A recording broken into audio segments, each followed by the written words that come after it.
Bueno, ahora voy a decir que es más difícil leer a José Luis que a John Donne, porque he vuelto a John Donne después de haber estado leyendo el libro de José Luis y me resultó fácil. Bien, es verdad que José Luis no es tan atrevido como el clérigo de la Catedral de San Pablo que hablaba de temas eróticos y amorosos. Aquí hablamos de monumentos. Así que yo le quiero agradecer su colaboración con la Real Sociedad Económica al presentar este libro aquí y estar con el sello de la Real Sociedad Económica. A continuación le doy la palabra a don Israel Campos para que intervenga y posteriormente don Alfredo replique. Buenas tardes y muchas gracias en primer lugar a don José Luis, porque hace, creo que fue unos 7 meses, él vino a la Facultad de Geografía e Historia, allí en Humanidades, en el Obelisco, y estuvo intentando encontrar algún compañero, algún profesor de la Facultad de Geografía e Historia que quisiera escuchar su proyecto, el proyecto que todavía él tenía en la cabeza, aunque ya estaba muy desarrollado por escrito, pero ya buscaba alguna referencia del ámbito académico, que es el que muchas veces parece que estamos encerrados en nuestro mundo, y realmente si pasan para adentro se puede, y nos encuentran, pues siempre podemos acogerlo y hablar entre todos. Pero en ese momento pues me lo presentaron porque él se había dirigido al órgano directivo de la facultad y lo remitieron en este caso a mí porque su proyecto específicamente tenía que ver con la historia antigua, que es la materia de la que yo soy docente en la facultad y a la que me dedico de investigación. Y en ese momento me pareció muy interesante el proyecto que planteaba,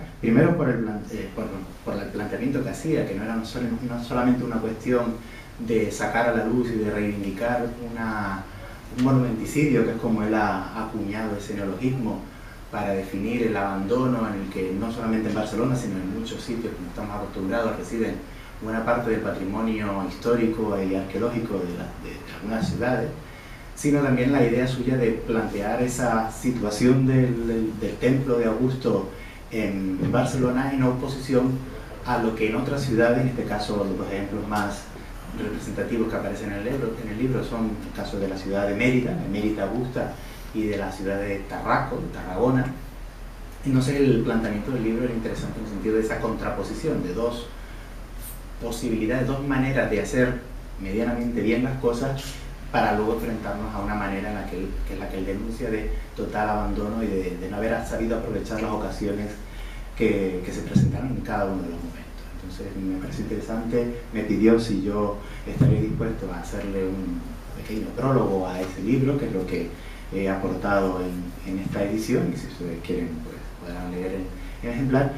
Y sobre todo también yo quería resaltar, para pasar a hablar en sí del libro y no tanto de lo que yo digo, la oportunidad en sí también que está inherente en el tema tratado en este libro, no solamente la continuidad y la permanente necesidad de tener claro que el patrimonio necesita ser cuidado, conservado y recuperado en aquellos casos en los que esté maltratado por el uso o por el abandono, sino también en este caso de la actualidad que tiene recuperar un templo dedicado a Augusto, porque en agosto, en el próximo agosto, la humanidad, en este caso la civilización occidental, que somos los que tenemos un vínculo más directo con la figura del primer emperador, Octavio Augusto, pues se celebra el 2000 años de su muerte, por eso se llama el mes de agosto, en honor al mes en que murió Augusto, y entonces va a tener en el ámbito de Europa principalmente, pues va a dar muchas ocasiones para la recuperación, recordar, revisar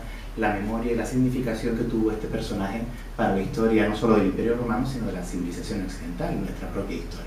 Octavio Augusto no solamente es el punto de inflexión de un cambio de régimen en el gobierno de Roma, la finalización de la República para empezar lo que se va a conocer a partir de entonces con el Imperio, sino va a ser también el vertebrador, a través de su labor, de esa misma unidad territorial, y va a sentar las bases de lo que posteriormente será la propia identidad europea.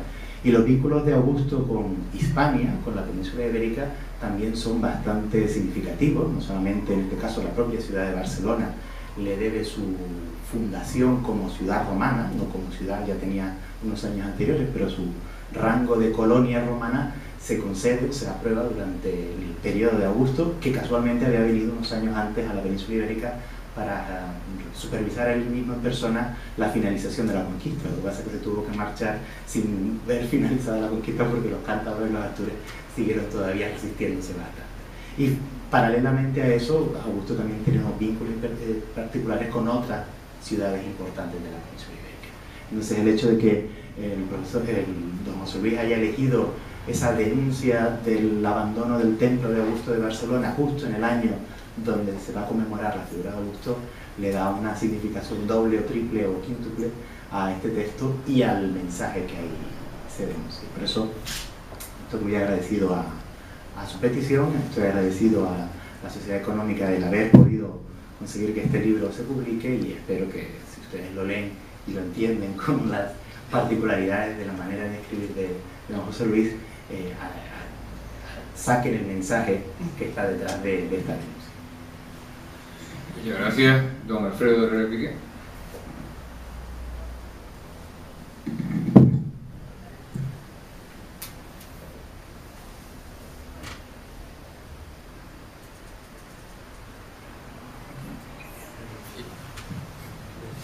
Bueno, buenas noches a todos, señor director de la Económica, don Israel Campos, profesor López Pedrol, y los amigos todos del país, que hoy aquí no somos muchos, pero bueno, pero valemos como si fuéramos unos cuantos más, ¿no?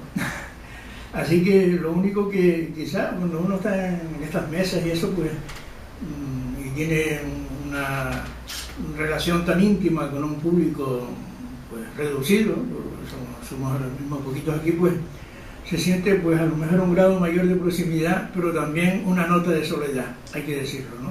Y claro, uno a lo mejor viene más aquí predispuesto a una intervención más larga, y trataremos un poco de acortarla, si es posible, dentro de un tema que tiene dos dimensiones, y aquí entramos ya un poquito en materia. Una, la que ahora señalaba nuestro amigo Israel, que es la del patrimonio cultural, y la otra es la del lenguaje que utiliza el autor, que como ya se ha dicho un poquito, se avanzó un poquito, es muy particular, ¿no?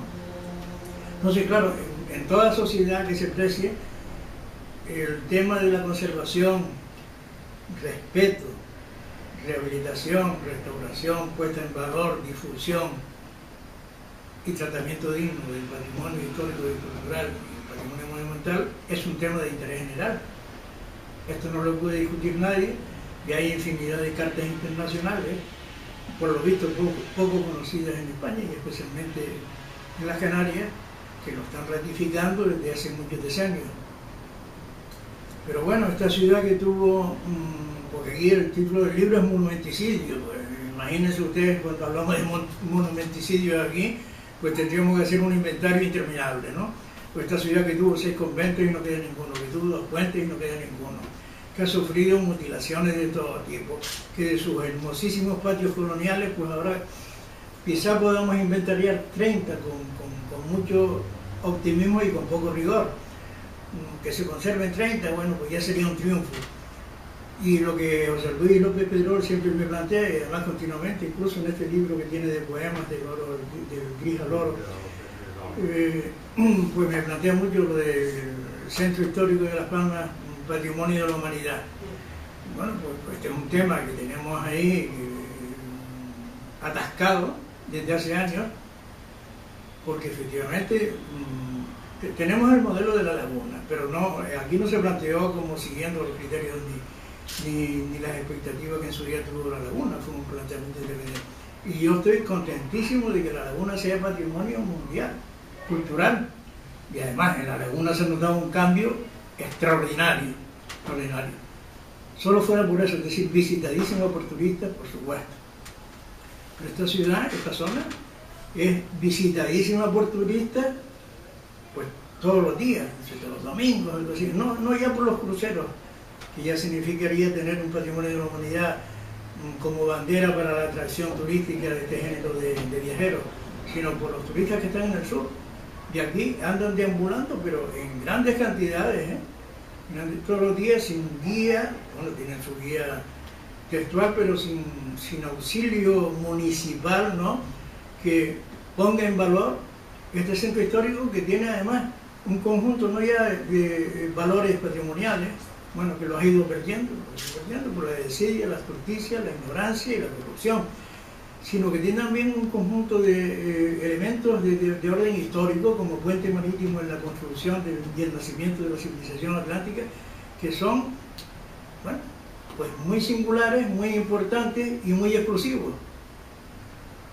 Desde los pasos de Colón hasta el tránsito de la caña de azúcar desde la ciudad de Las Palmas a la Española, o el plátano también a la Española, desde el tránsito del gótico final, con unos pasos, unas escalas que son la Catedral de Santa Ana, la Catedral de Santo Domingo, o el gótico de Puebla de Los Ángeles, etcétera, etcétera, del carácter de laboratorio administrativo, político-administrativo de la Corona de Castilla en los años anteriores al descubrimiento y colonización de América, etcétera, etcétera. Bueno, pues estos no existen para los ayuntamientos. Sí, hubo, porque la iniciativa aquí de plantear la candidatura no fue, y me estoy saliendo del libro, pero es que, bueno, el tema, estamos hablando de monumenticidios y aquí hablamos de monumenticidios. ¿El patrimonio aquí? Sí, pero haremos el otro, ¿no? Pues la iniciativa de presentar la candidatura del Centro Histórico de Las Palmas, no de Vegeta Triana, que ya estamos bien. Esta ciudad es la única ciudad del mundo y de Canarias que no tiene centro histórico, tiene Vegeta Triana, es decir, que es conocidísima como Vegeta Triana en todo el mundo, pero no tiene centro histórico porque administrativamente el ayuntamiento pues ignora tal dimensión, ¿no? La iniciativa no fue del ayuntamiento, fue de este que les habla, pero bueno, la iniciativa tiene un valor objetivo, sea de quien sea, de Agamenón o de quien sea, ¿no? y entonces, bueno, pues hubo un alcalde, yo no voy a decir nombre, porque además yo tenía una militancia política de 50 años, muy comprometido, y aquí no voy a utilizar esta plataforma para nada, eso lo tengo bien claro. Ni otras que he tenido, nunca la he utilizado de forma partidista, excepto las que institucionalmente me correspondían, ¿no? Pero bueno, hubo un alcalde que la acogió inmediatamente, y en pleno de la Corporación Municipal de diciembre del 2001, por mayoría absoluta, no absoluta, por unanimidad, se me encargó la redacción del estudio, que yo tenía ya muy rumiado, ¿no? Y yo entregué el estudio, me puse en el contrato yo mismo 18 meses prorrogables a 24. Pues a los 18 meses efectivamente lo tenía dispuesto, son 8 tomos extensos, ¿eh? No es una broma, ¿eh? Se lo digo sin ánimo de presumir para nada. Y fue entregado oficialmente, recibió por el ayuntamiento pues en octubre del 2003. Se presentó porque la burocracia es muy lenta, y España es un país de tradición burocrática, vamos, lo juro por lo que sea, ¿no? Todos lo sabemos, ¿no? Y se presentó entonces en mayo del 2006, ¿sí? Hace 8 años, se presentó en la conferencia sectorial del Ministerio de Cultura y Comunidades Autónomas, y fue admitido y tal. Vinieron las elecciones del 2007, entonces la corporación o el alcalde, que además era concejal de Cultura, no doy nombre, de ese periodo, bueno, pues miró para otro lado, llegaba tarde, no cumplía la cita, no sé qué. Bueno, pues ahí se atascó el tema y no hemos vuelto a saber nada más. Hasta se perdió el expediente en el ayuntamiento, eso no sé qué expediente se había perdido, ¿no? La prensa publicaba eso, perdido el expediente de Vegeta Triana, como dicen, para su candidatura y tal, no sé. Bueno, cosas realmente inadmisibles cuando se trata de intereses generales y se está jugando con, hombre, yo creo que también con los deseos de la ciudadanía, porque ¿quién va a negar?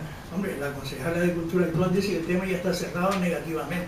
Pues no sé quién es la concejala de Cultura, llámese como se llame, ya digo, a lo mejor puede ser amiga mía incluso, para decidir lo que tendría que decidir la UNESCO. Ojo, porque aquí la misión de las instituciones sería, si este tema tiene un estudio que merece consideración, trasladarlo pues, a donde se hizo inicialmente, el Ministerio de Cultura, y después de ahí va a las instancias internacionales. Muy bien, pero claro, si la propia concejala que tiene que defender los intereses de la ciudad dice que el tema está cerrado, pues apaga la luz y vamos. Digo esto porque el tema del patrimonio aquí, bueno, Es que el Ayuntamiento de La Palma es el único de Canarias, creo, que no tiene Concejalía de Cultura y Patrimonio Histórico. Tiene Concejalía de Cultura.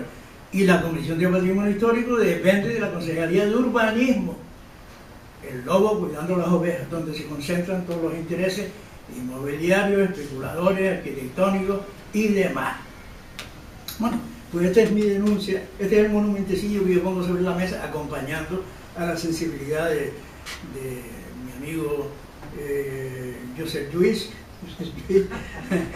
en relación con esas 4 columnas del Templo Augusteo de Barcelona, que no han tenido el tratamiento histórico que debieran, y que yo hoy, vista la foto, yo no las conozco, sí conozco lo que se llama Museo de Historia de Barcelona, que está debajo de la Plaza del Rey, que es un espacio no monumental, pero sí de la vida urbana cotidiana de la Barcelona de aquellos siglos, con sus tiendas, sus cosas para el tinte, el comercio, en fin, lo que hacía la gente habitualmente en su época, ¿no?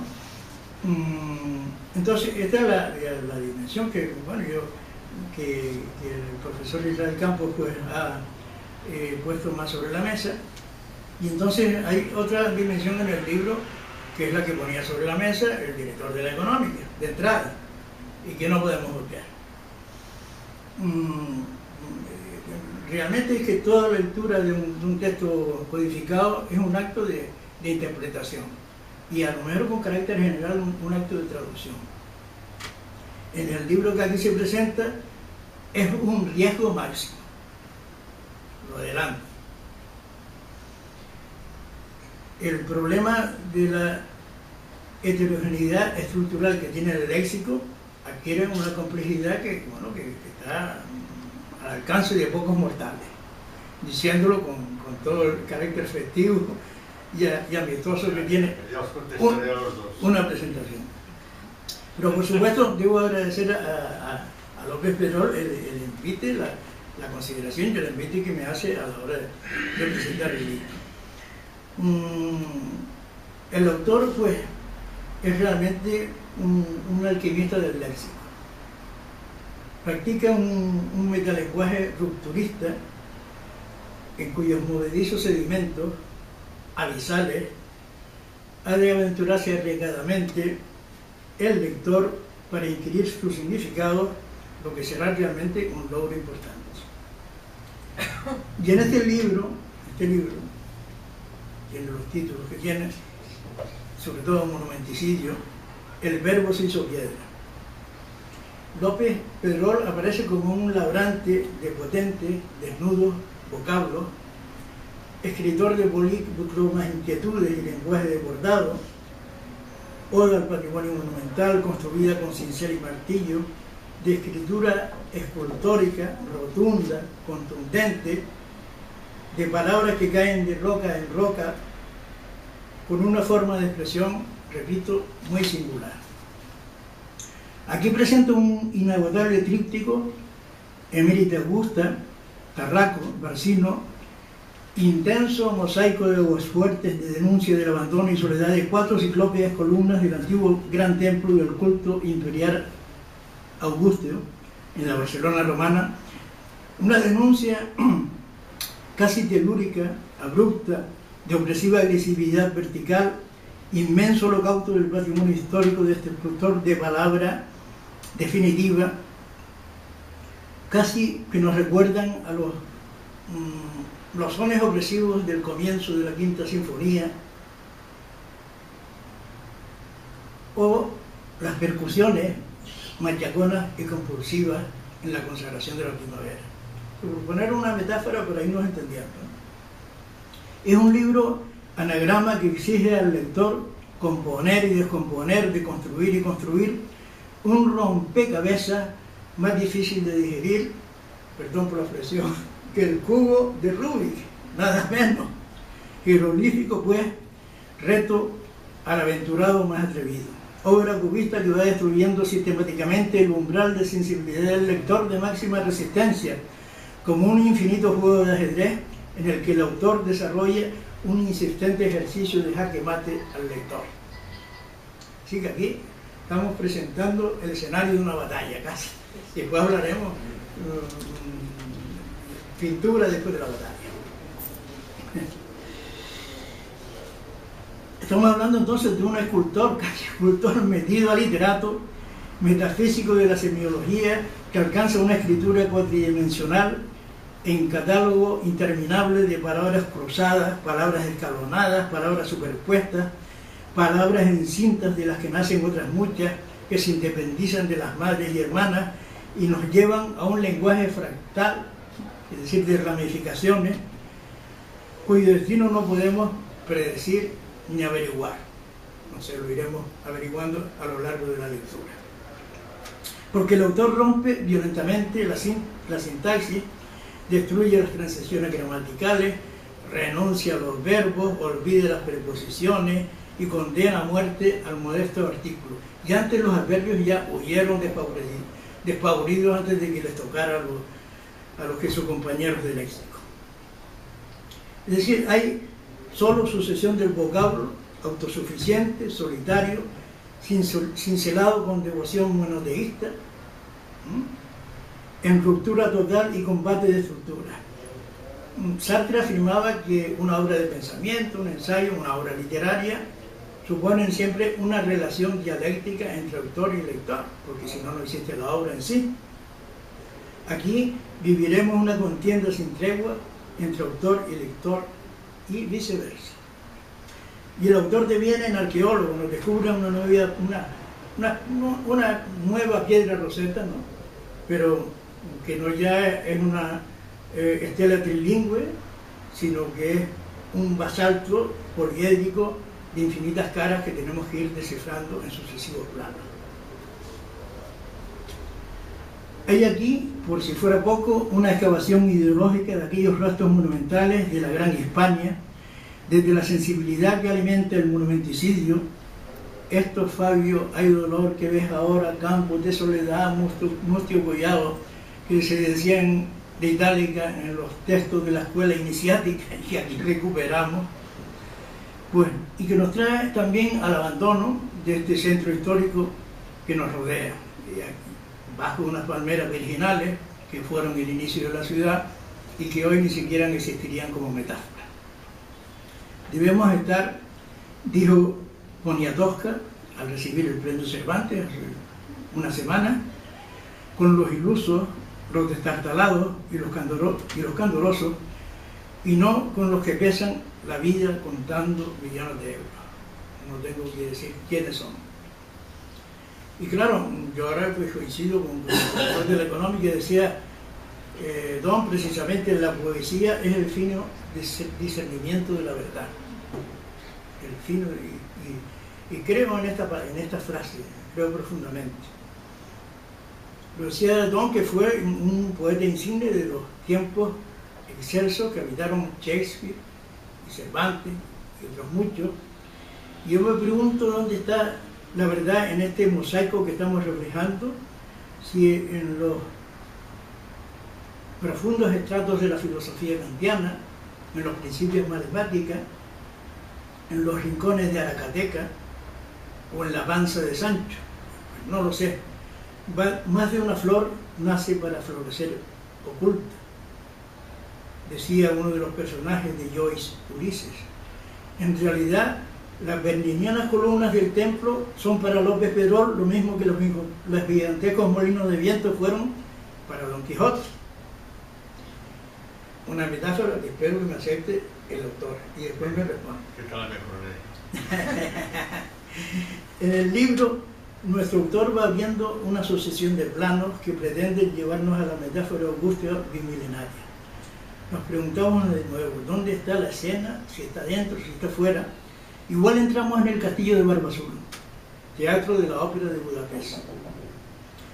En la extraordinaria pieza operística de Béla Bartók, de principios del 20, el autor del libreto, que era un poeta importante, el poeta Béla Balas, nos presenta sucesivos escenarios hasta que en el séptimo y último, la doncella, estamos hablando del cuento de Barba Azul, desvela el terrible misterio.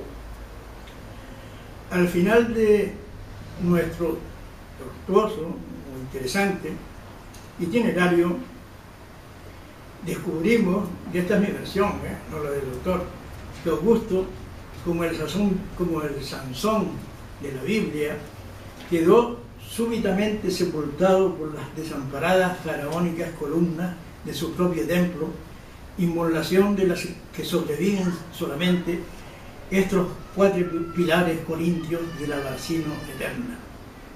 Paradojas de la historia. En los fastos de este bimilenario Augusto asistimos a la segunda muerte histórica del grandioso emperador. Yo no sé quién lo ha matado ahora. Viejo templo, antigua leyenda, en verdad, y voy terminando, en este instante, en medio de un silencio de gaviotas, solo deberemos escuchar sus lejanos ecos en la voz del autor de este insólito, críptico, enigmático libro. Y se ha dicho esto en conmemoración del cumpleaños bimilenario y gloria histórica de la crepuscular Hispania, en el tono, como decía antes, amistoso, de fiesta, que implora la presentación de este libro. Y aquí termino yo. El autor tiene el derecho a defenderse.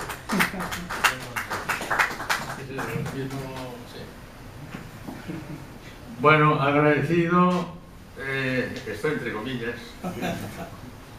a los comentarios iniciales que yo voy a matizar y que yo voy a, digamos, a orientar un poco al público de quién es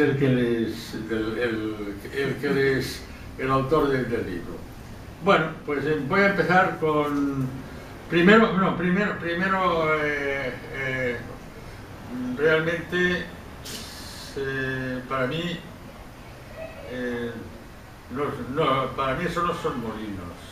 Para mí es continuar con una queja coral de un siglo XIX de la cultura catalana, que protestaba por este monumenticidio extraordinario, y como después ustedes verán, un esteta, catedrático de estética de la Universidad de Barcelona, Piferrer, dijo que estas columnas enterradas, estas maravillosas columnas metidas dentro de una casa, las columnas se habían puesto allí de diferentes pisos de una vivienda, como después explicarán.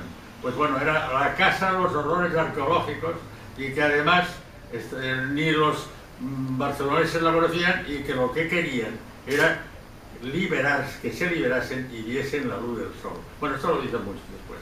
O sea que de molinos de viento ninguno, porque estoy haciendo es decir, la separata es una denuncia de la arqueología hecha al Instituto de Cultura de Barcelona, con un dossier en el que dice cómo puede haber en Barcelona esa barbaridad arqueológica, único sitio en el globo que existe un templo romano. Después lo mejoraron empeorando. Entonces después hicieron un edificio enorme para cogerlo como una urla mausoleo, y eso se cierra a determinada hora, y allí no pueden entrar los turistas. El Instituto de Cultura, menudo Instituto de Cultura. Y este Instituto de Cultura tiene un museo importante y una zona, podríamos decir también muy interesante, que es de lo que he hablado antes, el erudito amigo, que es padre de Vegeta, Patrimonio de la Humanidad, ex consejero de Cultura del Gobierno de Canarias, tantas cosas. Y después autor de libros y hombre muy preparado. Entonces, bueno, pues íntimo amigo, y que en otras, y que con Lolita Carnaval, pues fue mi padrino para que ese ensayo, un libro que yo considero de pensamiento de esta antiheroína nuestra, que era la contracultural Lolita Carnaval, que vive la memoria histórica, pues bueno, pues se hiciese con las siglas del gabinete literario. Él fue el padrino, y después de leerlo, él ahora no lo dice, se convirtió en admirador porque me hizo el prólogo que me tenía que hacer de una página, me la hizo y dice, mira, se me ha pasado, he hecho como 12 o 15 páginas. Entonces hizo una historia de todos los personajes taraos pero interesantes, populares, del siglo XX, y entre ellos, como único personaje popular internacional, a Lolita Pluma, que saben que vivía en tantos álbumes de los turistas, etc. Bueno, entonces, bien, y allí me comparó, empezó con este sentido pétreo, escultórico mío, que no lo ha dicho él solo, lo han dicho más. Entonces, quiero decir que no está solo en esto. Y entonces pues, que tenía ecos miguelangelescos, dice el libro. Bueno, pero ahora le voy a dar la razón en el sentido de que voy a leer también, en contestación a mi querido presidente, que él cuando me llama me dice por teléfono, me dice, bueno, subir esta muralla es muy difícil.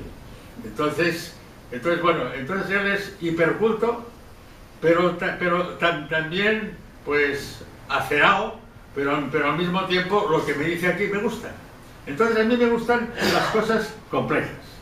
Entonces me dice aquí que bueno, que soy tan difícil como Joyce o Grechondone, y después me compara con Góngora y tal, y entonces digo, Joyce, hombre, me gusta mucho. Joyce es el autor del Ulises de Joyce, que es este novelón, por gordo, que de novelón no tiene nada, que es experimentalista, son como me dicen que soy yo. Después les leeré una crítica al libro este que fue praxiado por Gironella, el Premio Planeta en 1931. Condenados a vivir, que ustedes ya tienen las canas y por lo tanto, bueno, los jóvenes no lo saben, pues este fue un escándalo literario nacional que Gironella me plagió y que después entonces pues le cedí el título, y aquí ponen los cuatro hombres, pero le cedí el título, el Premio Planeta del año 71, que se publicó por Planeta, y que el catedrático de literatura Carlos Pujol, que era jurado del premio, dijo, este libro es muy superior al de Gironella. Ha muerto, pobrecillo, ha muerto por edad, ¿entiende? Y entonces era un especialista también en literatura y en poesía, y era profesor de la Universidad de Barcelona, Carlos Pujol. Bueno, esto es una anécdota, pero esta anécdota va unida, contestando en este sentido, pues va unida a que a lo que por ejemplo dice un crítico sobre este libro. Sobre este libro, y les leo solamente el párrafo último del libro. Sí, el título, bueno, es El Salvador Corbero, en el diario Barcelona, 3 de mayo de 1972, y entre otras cosas dice, bueno, el título que después tiene definitivamente es Los Oscuros Hombres, porque yo le cedo el título mediante un Condenados a vivir, que es un título muy duro, no a morir, a vivir, Condenados a vivir, pues es el que es un premio Planeta, pero claro, el tema se llama Los Oscuros Hombres. Dice, bueno, al final dice,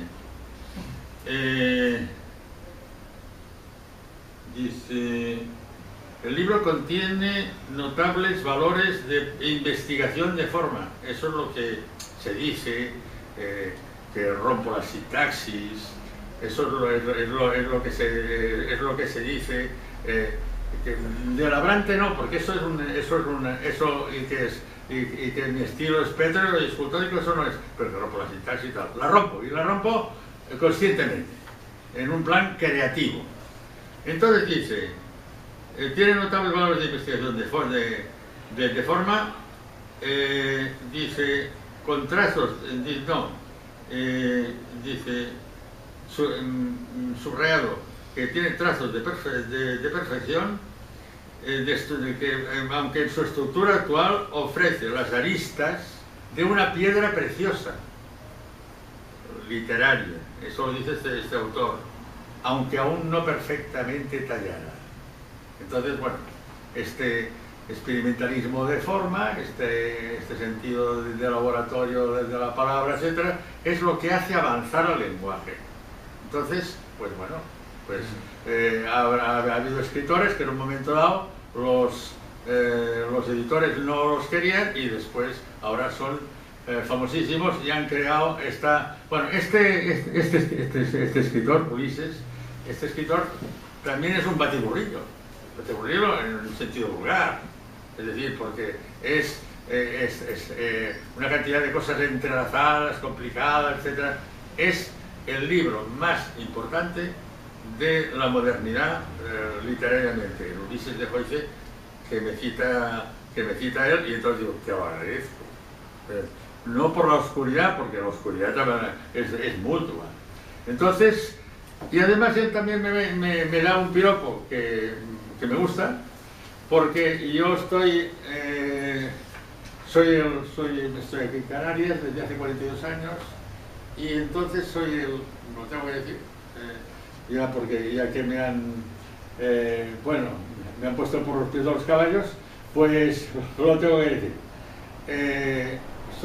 En Canarias no se ha escrito ningún libro, ningún tratado de arte sobre Picasso. Yo soy el único que lo he escrito. Entonces este libro de Picasso tiene 2 tomos, se llama Ibérico Picasso Gossol. Gossol es donde dice que empieza la vanguardia, y cuando lo presento en el 2006, el centenario, en ese seminario de la vanguardia, pues entonces allí se describe lo que es Gossol, y Gossol es una revolución copernicana de Picasso, en el que cambia la pintura, cambia el arte, y además es el ojo de la tempestad del cubismo, allí donde nace el cubismo. Y además este libro se demuestra porque es allí en donde él bucea en el arte ibérico, y el libro se llama Ibérico Picasso Gossol. Entonces bucea en el arte ibérico, y en el arte ibérico después hará la pintura más famosa que hay del arte moderno, que es las de Mosset d'Avignon, que también es una pintura como Ulises y como mis obras. Es una pintura difícil. Entonces, en esta pintura difícil y rupturista de las de Mosset d'Avignon, que no significa otra cosa que las señoritas de las casas del Neocinio, pero que interpretadas con un carácter ibérico, de escultura ibérica, es realmente el manifiesto del cubismo. Entonces, esa etapa es padre y madre del cubismo. Y eso está es mi libro, como literatura gris, está en los museos Picasso del mundo, Barcelona, París, Málaga, MoMA de Nueva York, y muchísimos más. Y después se hizo un acto académico de entrega con el catedrático de Historia del Arte allí interviniendo, y el rector le entrega a la Universidad de Heredia en 2007 de este libro. Entonces quiero decir que bueno, que posiblemente también voy a hacer este año la entrega a la Universidad de Las Palmas, y tengo que agradecer al profesor de la Universidad de Las Palmas que esta separata tan grave, que para nada son los molinos de viento para el Quijote. Yo me gustaría ser como el Quijote, pero no con los molinos. Y esto es realmente, en la metáfora que dice él, sí son los molinos de viento, no para mí, sino para todo un siglo que ha protestado. Y aquí lo verán ustedes ahora cuando hable del libro. Ahora es una pequeña defensa que hago mía, pero para centrar un poco quién soy yo. Entonces, bien, entonces, pues, como crítico de arte, pues soy un especialista en Subirachs, y he hecho varios libros sobre el escultor de la Sagrada Familia y lo he presentado en su antología en Madrid. Entonces, con respecto al libro este, que después vamos a llegar, bueno, el director, que también, aparte de esto, tiene, no digo que no sea lúcido, sino que tiene cosas todavía más lúcidas, cuando dice, llamándome catalán, pero ya verán ustedes, porque lo que hago es una denuncia a Cataluña, y soy catalán, pero soy canario catalán, como después les demostraré. José Luis López Pedrol, me gusta mucho que me lo diga, porque después les voy a leer unas cartas de contestación del propio presidente Mas, que llegó aquí.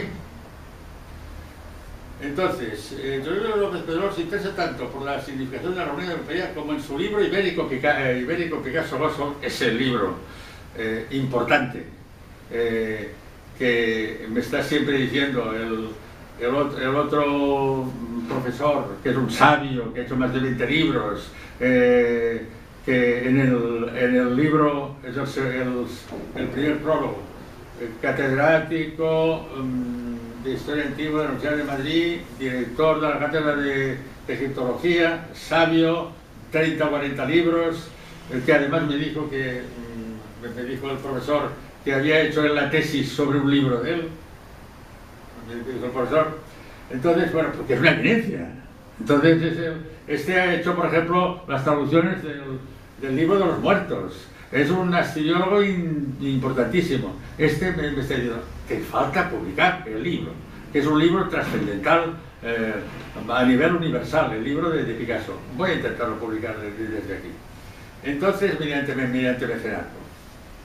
Y entonces, pues bueno, pues dice el hiperculto director, que también también es apuñalador.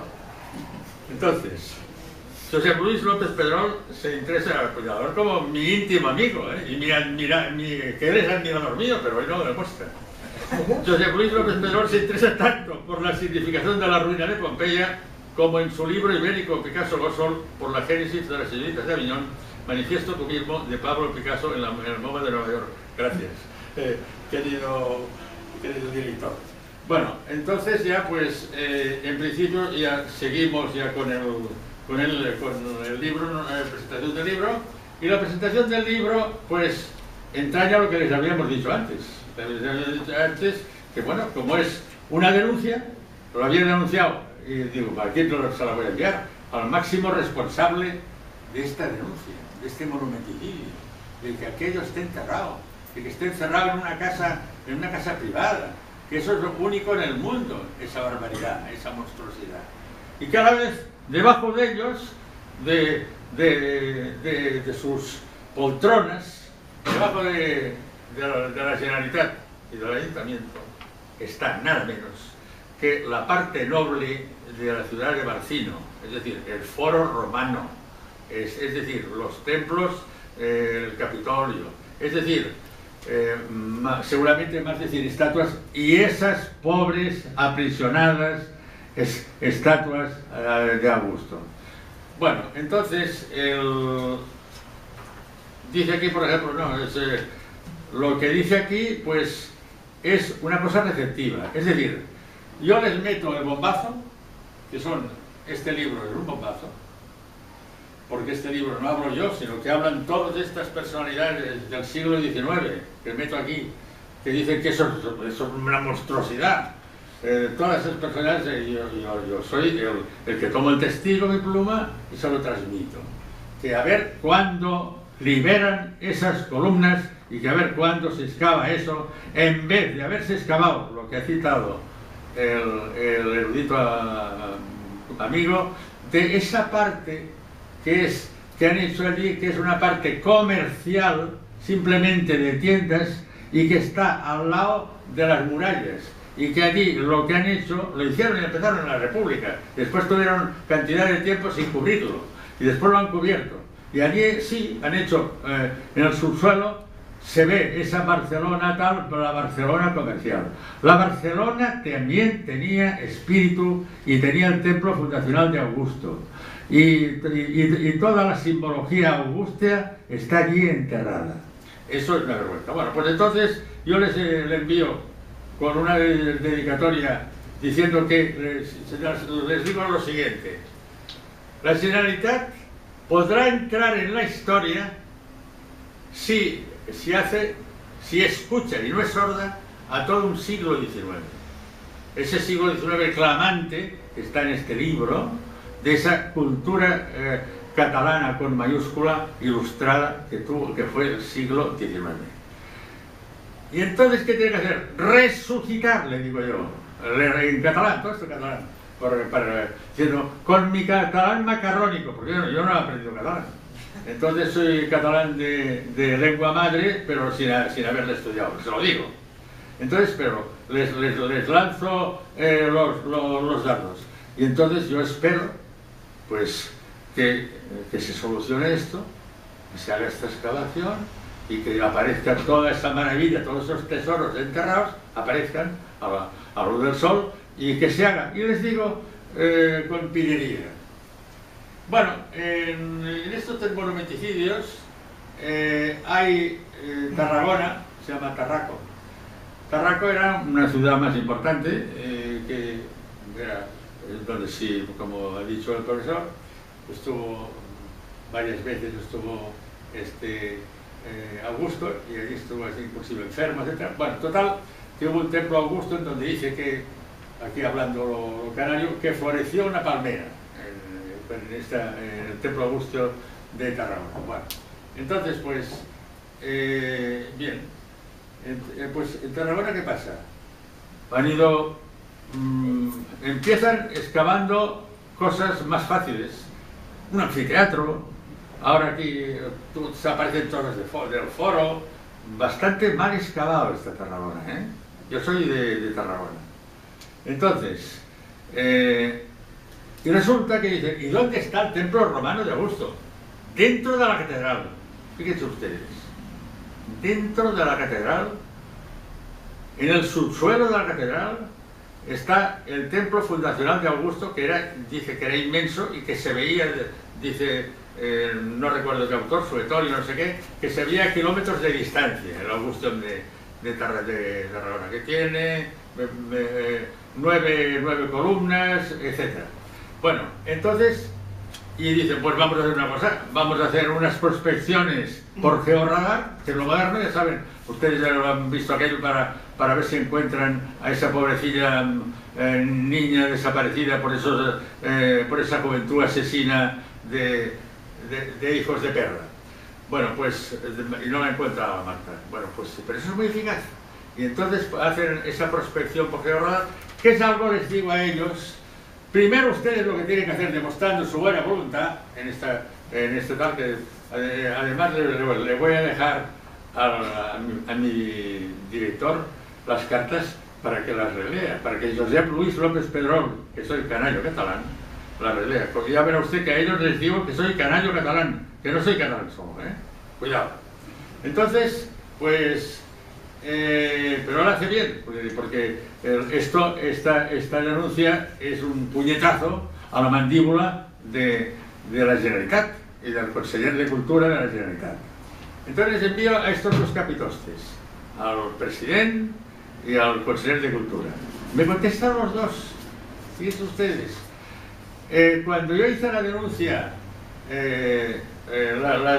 denuncia, vamos a ver si por ahí, bueno, cuando hice la denuncia aquí al Instituto de Cultura, la denuncia era esto de color morado. Entonces, porque era rojo y salía morado. Cuando yo hice la denuncia diciendo que eso era una barbaridad y que eso tenía que escuchar a todo aquel siglo XIX y excavarse.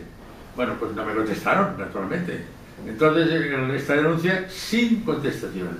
En cambio, estos máximos responsables de ahora sí me contestan. Yo les digo que no hubo respuesta y les envío también esto. Esa denuncia. Bueno, pues me contestan. Y entonces me dicen, no, ¿eso no dice nada? Sí. Se tuvieron que envainar todo ese enorme texto mío en que les decía que lo primero que tenían que hacer demostrando su buena voluntad, era eso que no valía un duro, pero yo le decía, fácil y poco costoso, que es hacer georradar, lo mismo que han hecho en Tarragona, nada menos dentro de una iglesia, y con la iglesia hemos topado. Entonces, que hagan eso, que además los arqueólogos de Tarragona ya son expertos, y harán a la vez de hacer esto, que es fácil y se puede hacer en tiempo de crisis, les digo, pues harán un inventario de todos los tesoros arqueológicos que hay y tal, y sabrán el número de estatuas y de lo que hay, de si está los templos, etcétera, etcétera. Primer tal, y después les digo, y a medio plazo, ustedes le están diciendo que cuando haya vacas gordas y no haya crisis, entonces irán haciendo estas otras etapas que yo les explico. O sea que todo era viable, porque yo les dije, como me han contestado frente a los que fueron sordos, como todo lo ha sido todo Barcelona y todas las instituciones, y el Instituto de Cultura lo ha sido, y todas las instituciones se lo han tragado aquello, pues bueno, pues ahora les digo este plan que es muy sencillo. Entonces él me dice, no él, porque yo digo, ¿quién será este individuo? Él entonces me hace lo siguiente: Generalitat, Departamento de la Presidencia, Oficina de Presidencia, Coordinación Interdepartamental. Señor José Luis López Pedrol, con solemnidad ellos me contestan por el email de internet. Benvolgut, señor López. Esto benvolgut se dice así en catalán. En nom del president de la Generalitat de Catalunya, acuso recepció dels llibres que li he fet arribar amb unes dedicatòries. En estas dedicatorias hay un mal café tremendo. Entonces, y él se lo ha tragado eso. Tot apreciant l'amabilitat del seu detall, rebi una cordial salutació. Y entonces dije, firma aquí uno que es director general, mucho más. Joan Vidal de Siurana, director de la Oficina tal. Entonces miro aquí detrás y que esto es, lo veo en internet, es una cosa que se ha creado mediante un decreto el año pasado, y que es nada menos el que hace de puente entre todas las consejerías y el Parlamento y él. Entonces es un Joan Vidal de Ciurana, director tal, es más que un secretario de Estado allí, y es íntimo amigo de él. Bueno, pues este es el que me lo envía. Uno que me contesta, en vez de la sordera me contesta, y se tiene que envainar todo eso, que les digo, si queréis entrar en la historia, pues no vais a entrar por separatismo, al revés. Entonces, y además esto lo dice un canario catalán, porque le digo de la siguiente manera. Digo, por cierto, hay una anécdota que se lo voy a decir. Ellos saben que soy especialista de Subirachs y he publicado varios libros con ilustraciones de Subirachs. Este libro publicado aquí está con ilustraciones del gran escultor Subirachs, del escritor universal de la fachada de la Pasión. Bien. Entonces, bueno, pues entonces les digo, hay una anécdota, es la siguiente.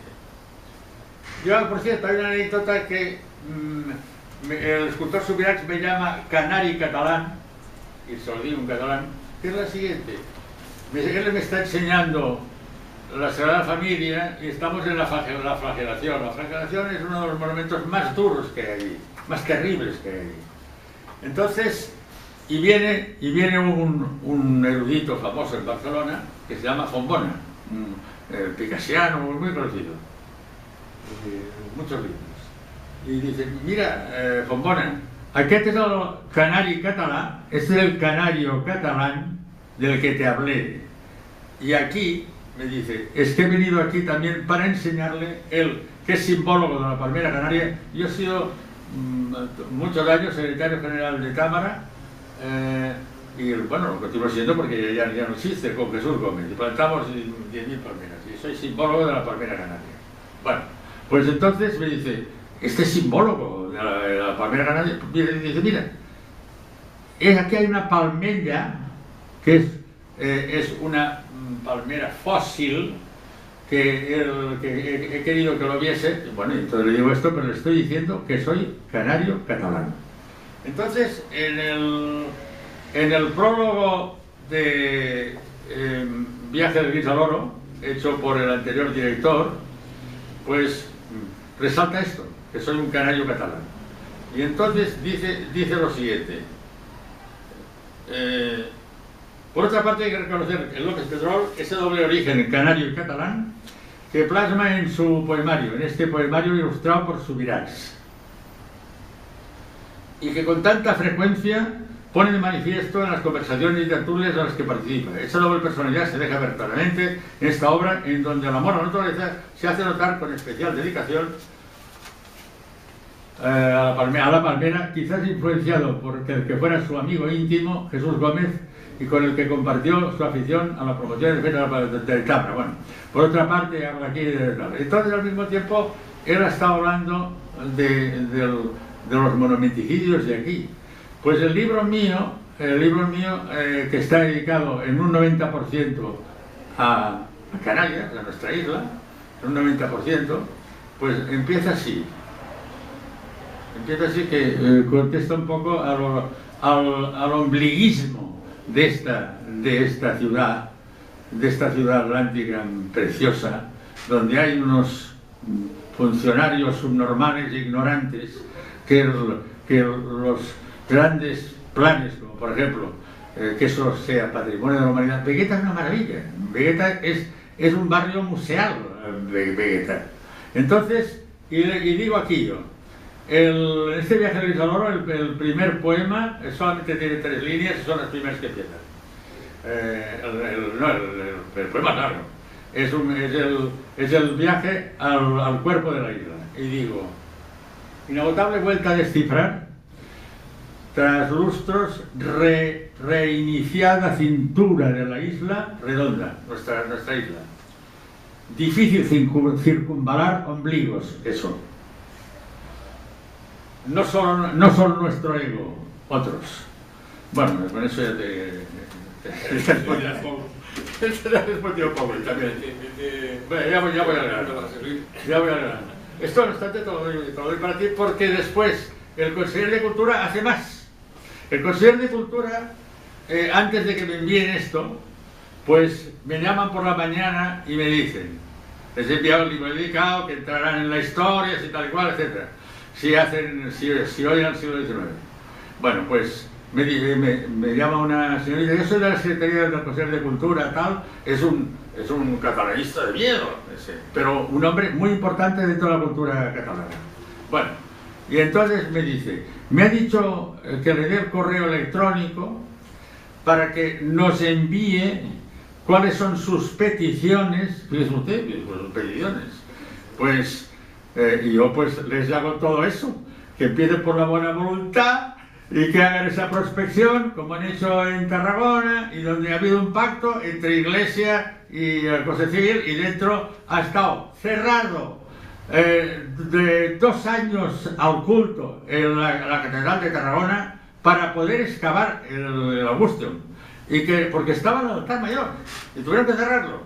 Y entonces han encontrado allí bastantes cosas que después están en un museo que me enseñaron, se llama Museo Bíblico, y entonces publico ahí, y lo digo aquí, muy interesantes, y entonces tuvieron que volver a cerrar, porque bueno, está dentro de una catedral de culto católico, y pusieron el suelo, lo señalaron con baldosas en donde estaba realmente este paralelogramo, ¿no? Y entonces está ahí señalado y tal, y bueno, ya pues, muy estudiado. Bueno, pues esto es lo que yo les he dicho, todo es esto en catalán, ese planeamiento para oír a esos ilustres hombres del siglo XIX. Ahora después solo voy a citar quiénes son arqueólogos, poetas, arquitectos, la gente más ilustrada de todo un siglo XIX, que dice que eso es una monstruosidad.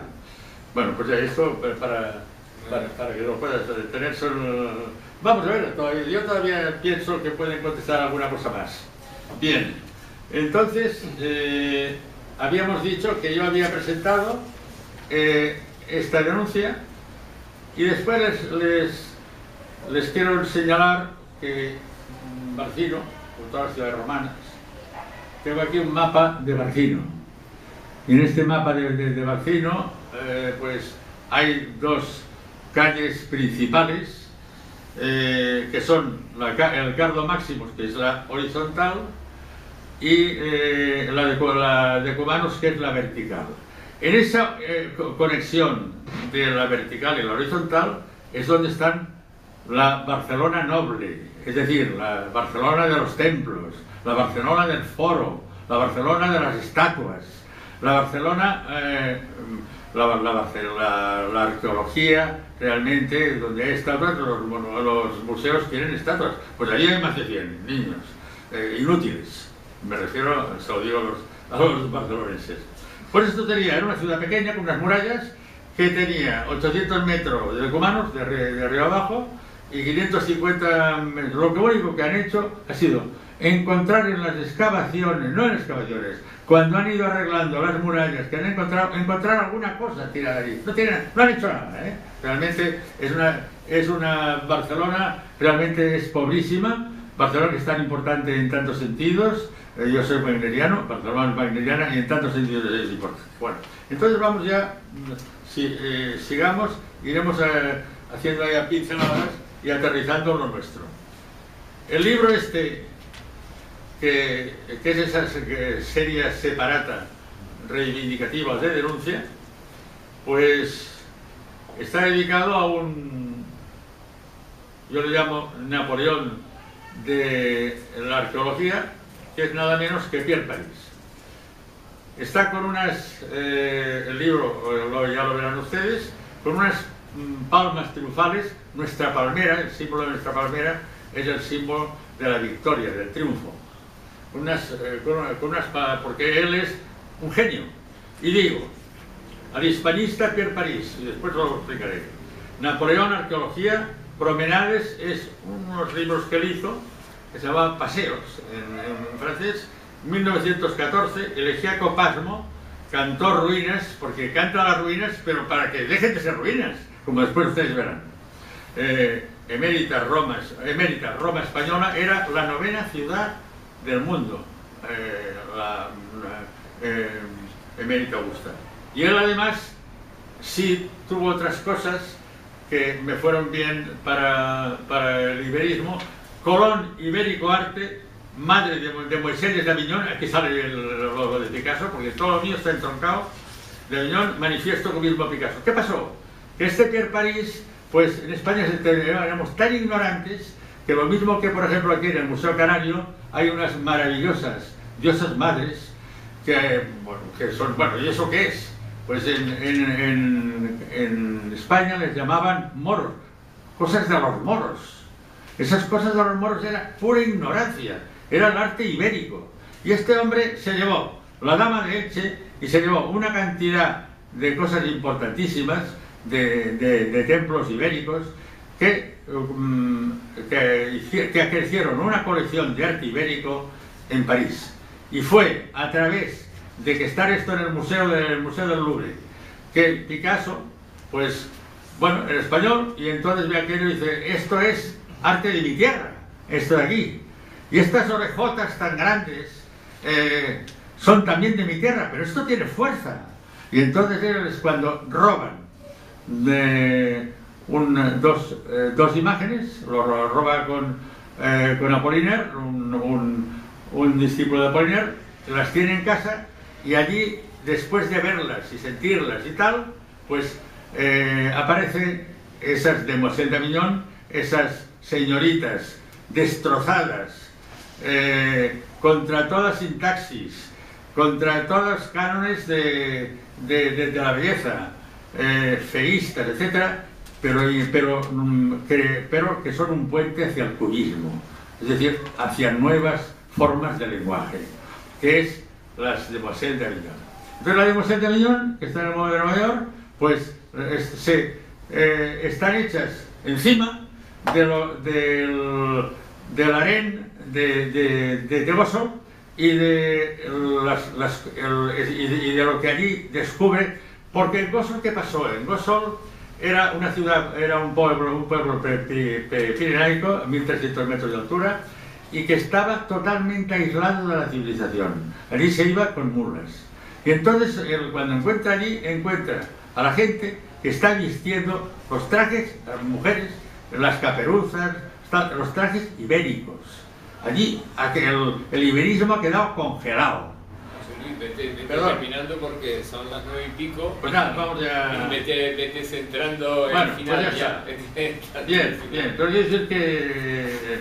No, pero esto un poquitín para que sepan ustedes, pues que si leen el libro, pues no es tan difícil entenderlo, ¿eh? Bueno, entonces vamos a ver. Tengo que empezar al principio con que este gigante, emperador romano, que es, yo considero un árbol que da sombra a todo el Imperio Romano, los 400 años de emperadores, es famoso por lo que se llama la Pax Augusta.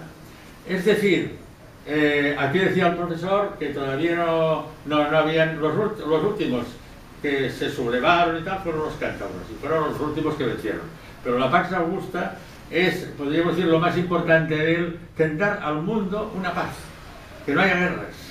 Y entonces en su Eneida, en una epopeya, dice: mas tú, misión, recuerda a tu romano esas tus artes, imponer al mundo el uso de la paz, bueno, etc. Entonces empieza con esta cita de la Eneida, y después ya este libro además es complejo, porque esta separata proviene de un libro río, que es realmente el homenaje que le hago al gran escultor Ábalos, que no solamente era del Valle de los Caídos, y que además, cuando yo presento a Subirachs en su antología en Madrid, viene con el libro que lo he hecho a Subirachs y que tiene un nombre raro, que aparece Ulises allí, que dice: Subirachs, Ulises del tiempo, sus transespacios metafísicos. Bueno, aparece esto, viene con el libro, me coge toda la tarde y dice que si a la mañana siguiente puedo ir a su estudio. Entonces yo le digo: ¿tú eres el escultor de franquismo? Y yo: no, para nada. Dice: yo tengo el carnet del Partido Socialista número 7, y además a mí yo he perdido la carrera, me expulsaron de España con un expediente el año 40. Yo Ábalos, gran escultor, no solamente en el Valle de los Caídos, gran escultor, pues tuve una juventud que fue arqueólogo, de aficionado.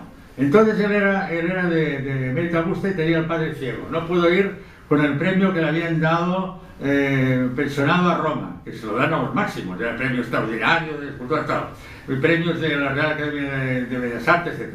Entonces no pudo ir, se quedó allí. Y entonces allí pues lo hicieron subdirector del Museo Romano de Mérida, y al mismo tiempo director de la Escuela de Artes y Oficios, en la época de la República. Y entonces encontró esto de aquí, que es la cabeza velada de Augusto. La cabeza velada de Augusto es encontrar al fundador, al padre de todas estas ciudades. Tenían el nombre de Augusto, y encontrar la cabeza velada, que se dice aquí, me lo dice el profesor de Historia Antigua de tal, que es una de las mejores, no lo dice él, sino lo dicen otros también, los mejores retratos de Augusto. Bueno, entonces pues por esto es este libro, que es una separata, 78 páginas, de 2 tomos. Este es el primer tomo, ven ustedes aquí, que hay, lo más importante es el dibujo que se llama, porque él tiene la suerte de encontrar la cabeza velada. Y si ustedes ven esto, o lo contemplarán en su tal, lo que aparece aquí es algo como de asombro de haber amanecido, aún después de 2000 años, de haber viajado por el tiempo y de amanecer en tal. Este asombro hecho en un apunte, simplemente in situ, del hallazgo de la tal, es el que demuestra que él es el que lo ha encontrado.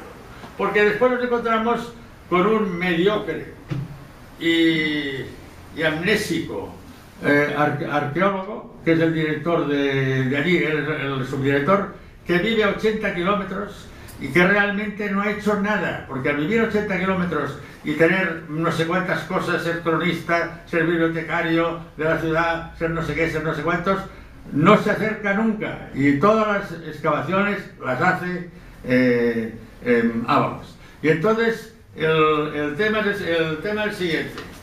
Empieza el libro, bueno, después voy ahora a simplificar al máximo. Y entonces al máximo ya. Sí, al máximo porque tenemos 10 minutos. Tenemos que cerrar la Real Sociedad Económica. Entonces hay una foto aquí en la página 81 donde me dice, bueno, estamos en el despacho, estamos ya en el estudio, y entonces me dice, mira, José Luis, me regalan unos libros que valen mucho dinero a la Junta de Extremadura, esos que han hecho ahora eso contra Monago, que Monago es medio de izquierdas también, pues se lo querían cargar.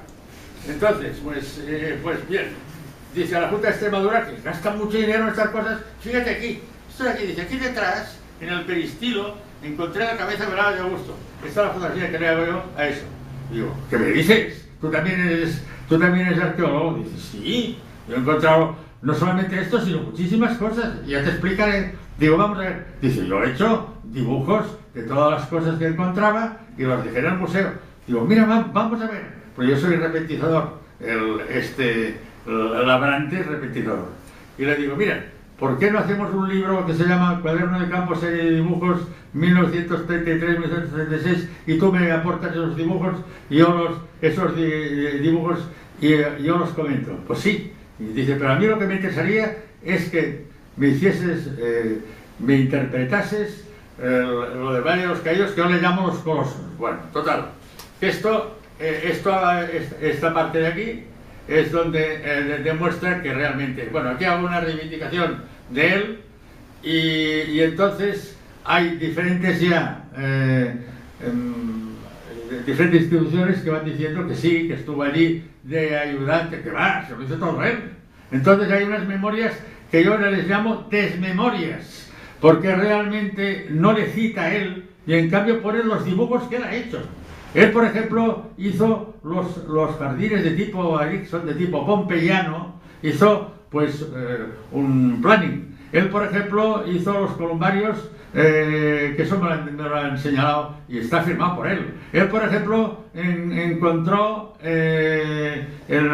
dos cosas muy interesantes, que es la tumba del alma y el cuerpo, y la tumba de un médico del siglo I.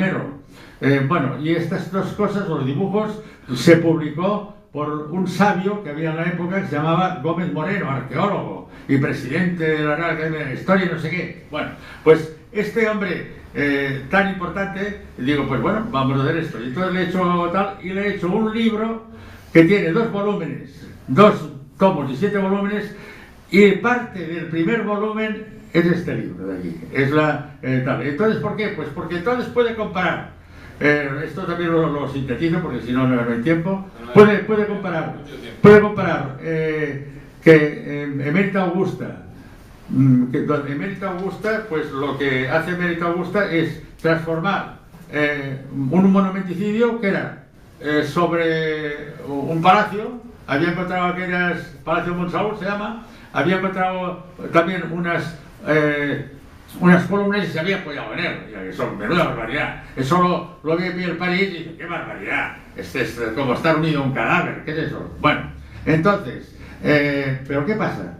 Allí, cuando yo llego, solamente han excavado las cosas lúdicas, el teatro, el anfiteatro, el circo, etc. No la parte central. Y entonces la parte central, esta gente, al revés de los otros, lo han excavado todo y ahora. Entonces, tienen una excavaditis, la enfermedad de la excavación, maravillosa. Entonces, bueno, pues ¿qué hacen? Pues que uno que me va a hacer ahora el prólogo, que es el director del Museo Romano de Mérida, que es un arqueólogo interesante, y sobre todo su mujer, que es la consejera de Cultura del gobierno monago,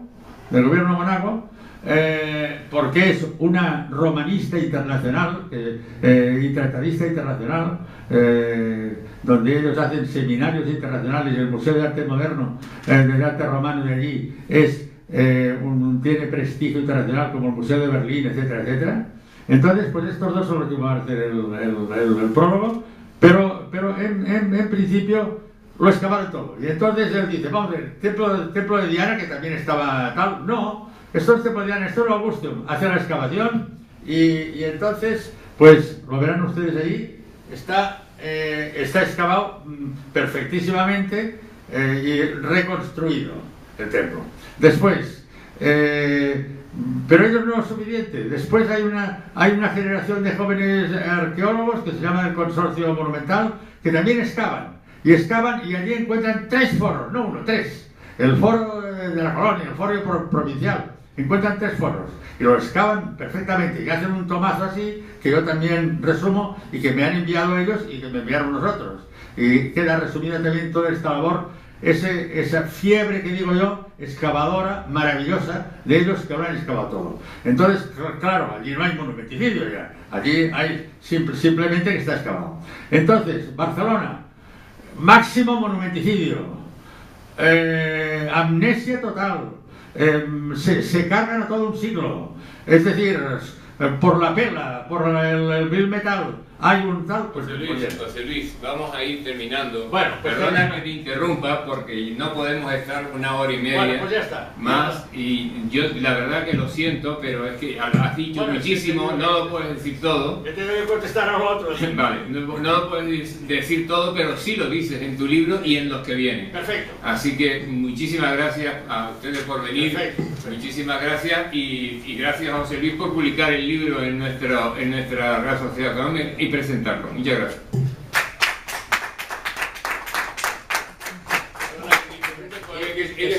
Eres como Chávez, si no te paro no hagas.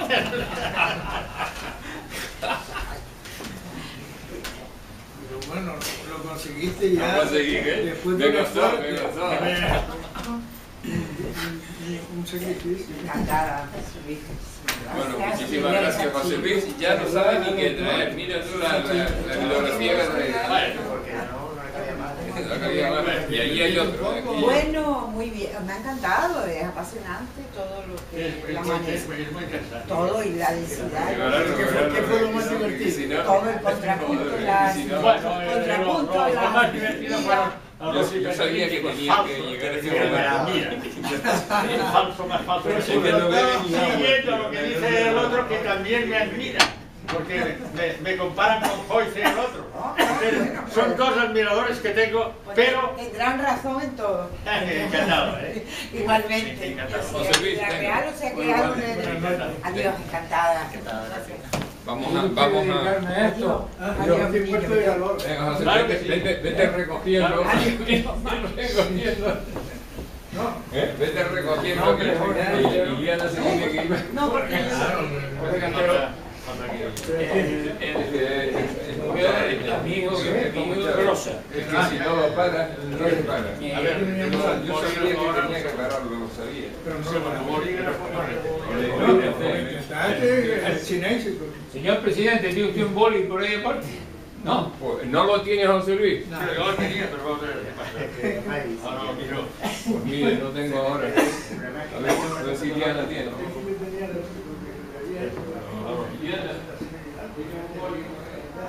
ver, lo tengo por aquí.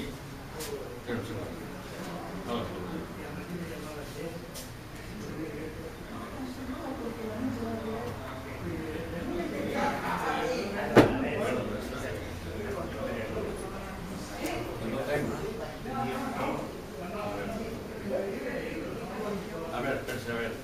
Un bolígrafo ahora. Venga, José Luis, venga, yo me voy ya porque tengo que ir a Nada, mí. No, para nada. Pero yo sabía que tenía, yo sabía que tenía que pararte.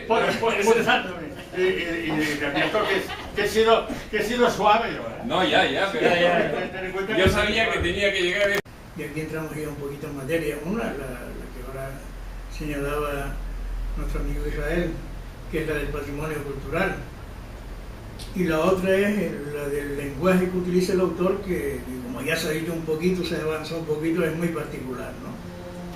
Entonces, claro, en toda sociedad que se precie, el tema de la conservación, respeto, rehabilitación, restauración, puesta en valor, difusión y tratamiento digno del patrimonio histórico y cultural y el patrimonio monumental es un tema de interés general. Esto no lo puede discutir nadie y hay infinidad de cartas internacionales, por lo visto poco conocidas en España y especialmente en las Canarias, que lo están ratificando desde hace muchos decenios. Pero bueno, esta ciudad que tuvo, porque aquí el título del libro es monumenticidio, pues, imagínense ustedes cuando hablamos de monumenticidio aquí, pues tendríamos que hacer un inventario interminable, ¿no? Pues esta ciudad que tuvo 6 conventos y no queda ninguno, que tuvo 2 puentes y no queda ninguno, que ha sufrido mutilaciones de todo tipo, que de sus hermosísimos patios coloniales, pues ahora quizá podamos inventariar 30 con mucho optimismo y con poco rigor. Que se conserven 30, bueno, pues ya sería un triunfo. Y lo que José Luis López Pedrol siempre me plantea, y además continuamente, incluso en este libro que tiene de poemas del gris al oro, pues me plantea mucho lo del Centro Histórico de Las Palmas, Patrimonio de la Humanidad. Bueno, pues este es un tema que tenemos ahí atascado desde hace años, porque efectivamente tenemos el modelo de la laguna, pero no, aquí no se planteó como siguiendo los criterios ni las expectativas que en su día tuvo la laguna, fue un planteamiento intermedio. Y yo estoy contentísimo de que la laguna sea patrimonio mundial, cultural, y además en la laguna se ha notado un cambio extraordinario. Solo fuera por eso, es decir, visitadísima por turistas, por supuesto. Pero esta ciudad, esta zona, es visitadísima por turistas, pues todos los días, todos los domingos, algo así. No ya por los cruceros. Todos los ejemplos más representativos que aparecen en el libro son el caso de la ciudad de Mérida Augusta, y de la ciudad de Tarragona. Entonces el planteamiento del libro era interesante en el sentido de esa contraposición de 2 posibilidades, 2 maneras de hacer medianamente bien las cosas, para luego enfrentarnos a una manera en la que es la que él denuncia de total abandono y de no haber sabido aprovechar las ocasiones que se presentaron en cada uno de los momentos. Entonces me pareció interesante, me pidió si yo estaría dispuesto a hacerle un pequeño prólogo a ese libro, que es lo que he aportado en esta edición, y si ustedes quieren pues podrán leer en ejemplar. Y sobre todo también yo quería resaltar, para pasar a hablar en sí del libro y no tanto de lo que yo digo, la oportunidad en sí también que está inherente en el tema tratado en este libro, no solamente la continuidad y la permanente necesidad de tener claro que el patrimonio necesita ser cuidado, conservado y recuperado en aquellos casos en los que esté maltratado por el uso o por el abandono, sino también en este caso de la actualidad que tiene recuperar un templo dedicado a Augusto, porque en agosto, en el próximo agosto, la humanidad, en este caso la civilización occidental, que somos los que tenemos un vínculo más directo con la figura del primer emperador, Octavio Augusto, pues se celebra los 2000 años de su muerte, por eso se llama el mes de agosto, en honor al mes en que murió Augusto, y entonces va a tener, en el ámbito de Europa principalmente, pues va a dar muchas ocasiones para la recuperación, recordar, revisar la memoria y la significación que tuvo este personaje para la historia no solo del Imperio Romano, sino de la civilización occidental, nuestra propia historia. Octavio Augusto no solamente es el punto de inflexión de un cambio de régimen en el gobierno de Roma, la finalización de la República para empezar lo que se va a conocer a partir de entonces con el Imperio, sino va a ser también el vertebrador, a través de su labor, de esa misma unidad territorial, y va a sentar las bases de lo que posteriormente será la propia identidad europea. Y los vínculos de Augusto con Hispania, con la península ibérica, también son bastante significativos, no solamente en este caso la propia ciudad de Barcelona le debe su... Ahora voy a decir que es más difícil leer a José Luis que a John Donne, porque he vuelto a John Donne después de haber estado leyendo el libro de José Luis y me resultó fácil. Bien, es verdad que José Luis no es tan atrevido como el clérigo de la Catedral de San Pablo, que hablaba de temas eróticos y amorosos. aquí hablamos de monumento. Así que yo le quiero agradecer su colaboración con la Real Sociedad Económica al presentar este libro aquí y estar con el sello de la Real Sociedad Económica. A continuación le doy la palabra a don Israel Campos para que intervenga y posteriormente don Alfredo Repique.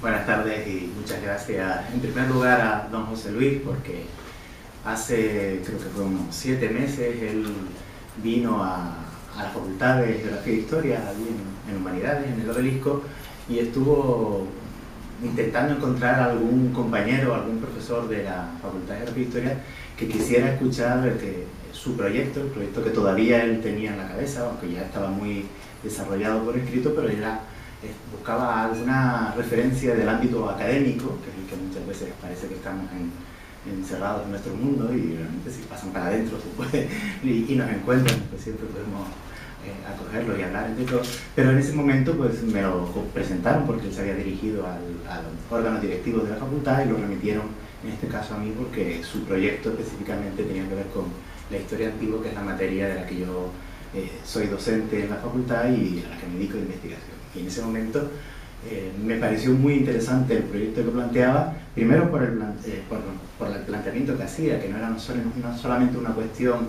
de sacar a la luz y de reivindicar un monumenticidio, que es como él ha acuñado ese neologismo para definir el abandono en el que no solamente en Barcelona, sino en muchos sitios, como estamos acostumbrados, residen buena parte del patrimonio histórico y arqueológico de algunas ciudades, sino también la idea suya de plantear esa situación del templo de Augusto en Barcelona en oposición a lo que en otras ciudades, en este caso su fundación como ciudad romana, no como ciudad, ya tenía unos años anteriores, pero su rango de colonia romana se concede, se aprueba durante el periodo de Augusto, que casualmente había venido unos años antes a la península ibérica para supervisar él mismo en persona la finalización de la conquista. Lo que pasa es que se tuvo que marchar sin ver finalizada la conquista porque los cántabros y los astures siguieron todavía resistiéndose bastante.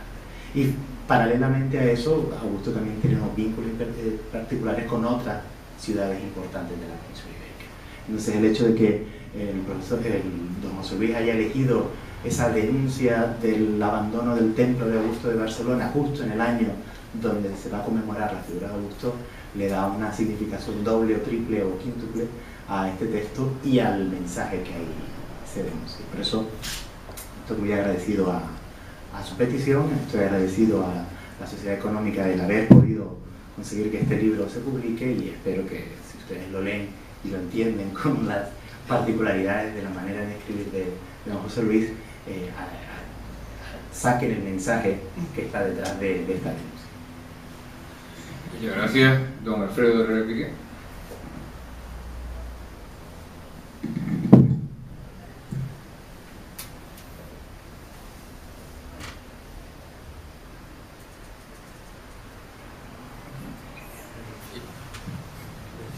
Bueno, buenas noches a todos, señor director de la Económica, don Israel Campos, profesor López Pedrol, y los amigos todos del país, que hoy aquí no somos muchos, pero bueno, pero valemos como si fuéramos unos cuantos más, ¿no?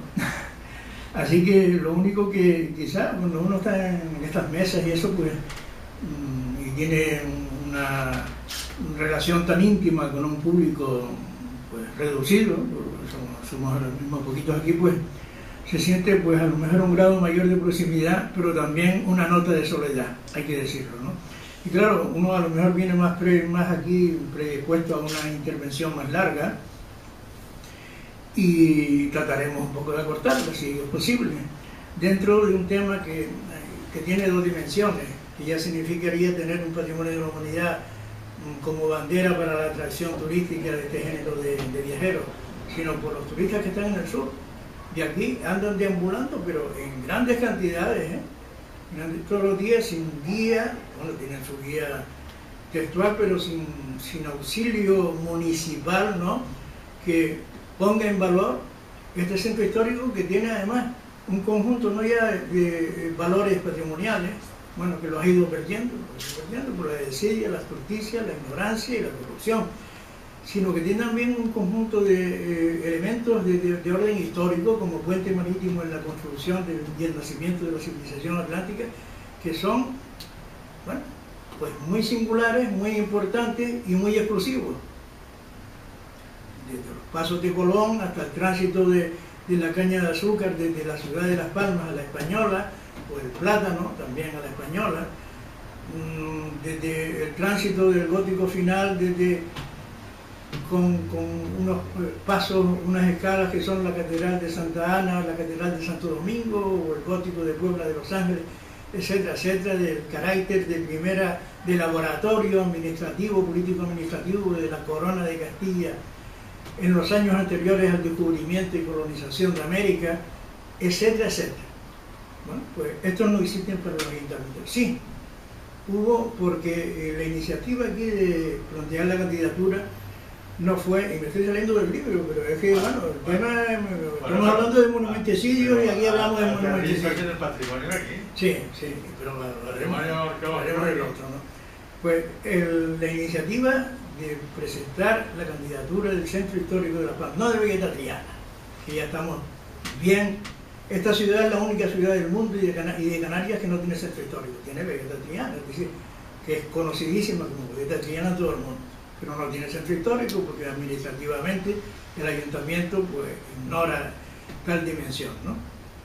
La iniciativa no fue del ayuntamiento, fue de este que les habla, pero bueno, la iniciativa tiene un valor objetivo, sea de quien sea, de Agamenón o de quien sea, ¿no?